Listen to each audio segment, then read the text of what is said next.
Now let's travel to London, where Juliana Olayinka is standing by to tell us how the market week is kicking off after the Easter break. Good morning, Juliana. Welcome back from your holiday. Good morning, Bissy. Happy Easter to everybody.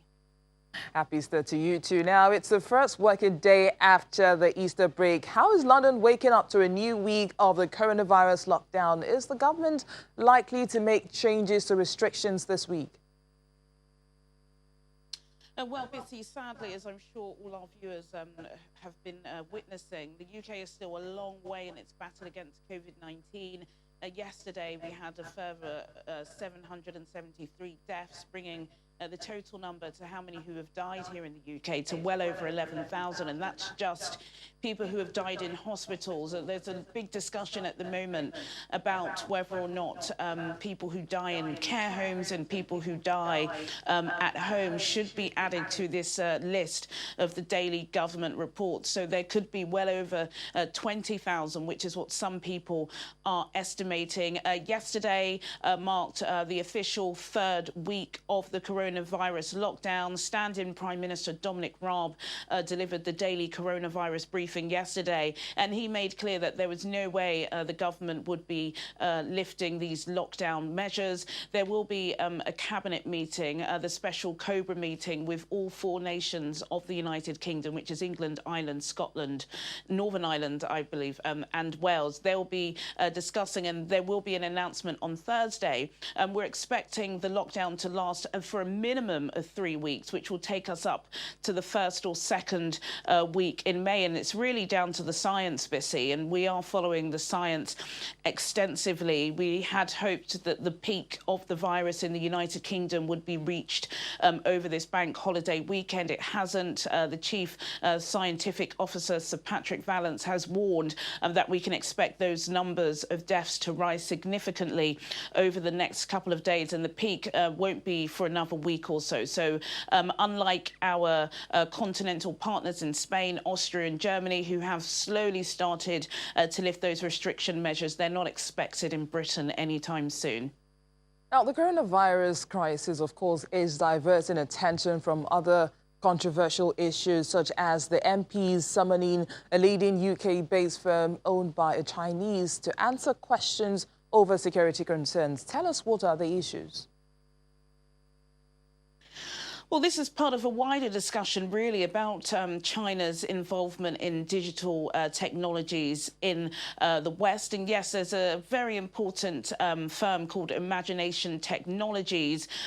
They produce scientific chips and data chips. They were owned by a British organisation, but they sold it to a Chinese firm in 2017.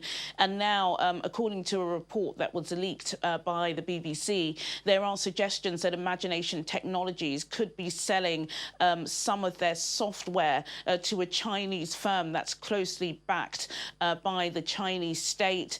MPs are, of course, not happy about this because they believe that in doing so, it offers a backdoor into some of Britain's security networks, which again is part of this wider discussion. So they are summoning the company. And this conversation between the British government and Imagination Technologies has been going over by a couple of years. Their CEO quit last year due to the pressures. But yes, so the MPs, the select committee that is looking into security when it comes to Chinese firms, will be summoning them and asking them whether or not this is the case. And if so, they may not be able to do business again in the UK.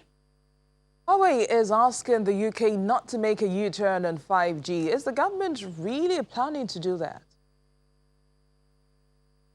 Well, we haven't heard anything from the government so far. Of course, the decision by Prime Minister Boris Johnson back in January to allow Huawei a small part in building its 5G network was, of course, controversial. Not just was pressure coming from the United States and President Donald Trump.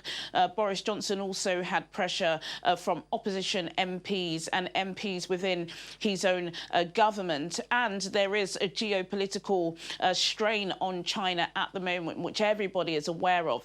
So we haven't specifically heard anything from the British government with regards to its relationship with Huawei, but Huawei are not pulling any punches. They want to secure themselves, and their UK director, Zhang, wrote an open letter to Britain talking about some other parts of their technology, but then re-emphasising that any criticism that's being placed towards Huawei is unfounded, and if they did decide to put out of any relationship, then it would be doing Britain a disservice. But just recently, a group of MPs did write to the Prime Minister, and they said that the UK seriously must think of its strategic relations with China and not allow China to have so much influence over Britain and its technology in the future, because there could be dire straits from that. But so far, there has been no confirmation or any pushback from the government about